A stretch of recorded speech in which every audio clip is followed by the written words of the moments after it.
see, I just turned 75 this year. Mazel tov. Mazel Jazz musician, you don't think you're going to get past 35. Trust me, I came up with Ray Charles, man. Miles Davis.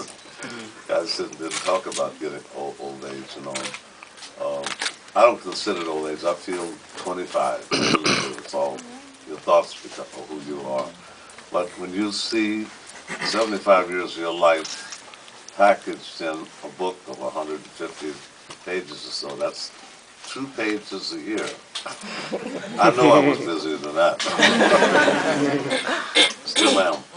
And it kind of frightened me. The memorabilia in this book is unbelievable. I never would have thought of holding on to all of this stuff, but thank God I had a brother, my baby brother, who passed in 1998. Was my heart, you know. He saved everything that I ever did, you know. I was too busy and moving and running all over the world and learning and discover things. And he kept everything. I mean, things that I would never believe that would be saved, you know, things I treasured, but I never thought that he would have the generosity to protect for me and save. Like, for instance, in the 50s, after I left Lionel Hampton, and Sinatra said it in one of his songs, if you can, in New York City, if you can make it there, you can make it anywhere. New York doesn't play. I guess DC's right behind it. But we used to play the Chitlin Circuit with the Hamps Band, you know, the Royal and down in Baltimore and the Howard and Regal in Chicago and Apollo all the time. Red Fox used to come out to the show. You guys know the Howard Theater? Okay. He used to come out after each show at the back door of the Howard, and across the street there's a restaurant. We'd go in the back door. I think it was 709. And Red Fox had a switchblade, and he used to throw it across the street, right in the middle of the zero, in the back door.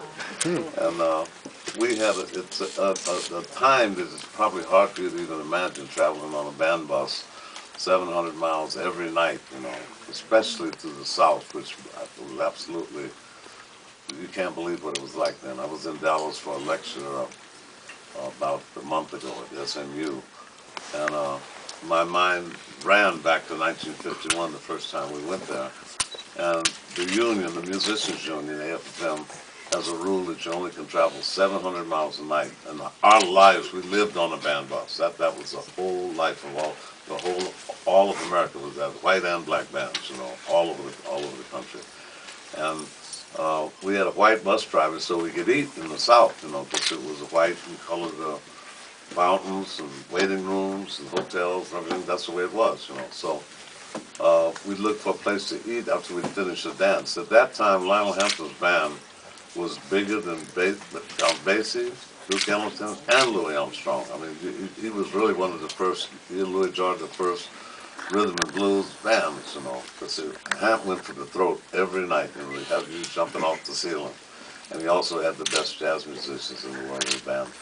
But this time when I went to Dallas, I remembered we went to 6 different cities, and it was too terrifying to stop, even with the white bus driver, to try to eat. So we'd end up eating, trying to eat in Dallas, and by this time it's 5:30 in the morning. We get off at 1:30, and we're traveling and can't stop because it was too dangerous. And the biggest church in town, we went to there, and when you're young, 19 years old, you know, it really hits you hard. There was the biggest church in town. Off of the steeple, there was a black dummy with a rope around his neck. You know, that's the way it was, man. I'm not imagining that we saw this and lived that kind of life. And you go through the evolution. Fortunately, in the Northwest, I came up in Chicago, the biggest ghetto in America. Trust me. During the Depression, it made Harlem and Compton look like Boys Town. They don't play in Chicago. Ask Jennifer Hudson. I talked to her last week. I understood exactly what she was going through. I got my medals with a switchblade through my hand at 7, nailed to a fence, ice pick in the head. I mean, they don't play. Gang on every street. And the spawning ground of gangsters. And my father was he was a master carpenter. He worked for the most notorious black gangsters in the history of America, the Jones Boys. I don't know if you heard that name before. but they didn't play.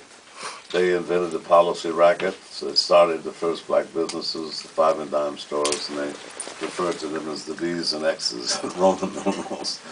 Serious brothers. And all we saw were Tommy guns and stogies and piles of money behind lights and dead bodies all over the street. Dudes hanging on lampposts with ice picks in their necks, That's all we ever saw. The Dillingers, the Giacomo, Capone, the Jones boys. That's the life we led. And so, like today, you want to be the most successful people in your neighborhood, So, all we were thinking about doing, in my view, we left when we were 10 years old because Capone finally ran them out of town when he found out how much money they were making. He ran them to Mexico. My father came and took us out of the barber shop the next day and put us on a trailway bus, and we went to the Northwest to get out of town. And the Northwest was a total antithesis of what Chicago was about. There was a gang on every street. That's how I got my medals on the wrong street. And went to the Northwest where it was like black people didn't even exist. Not in the books. There was no television.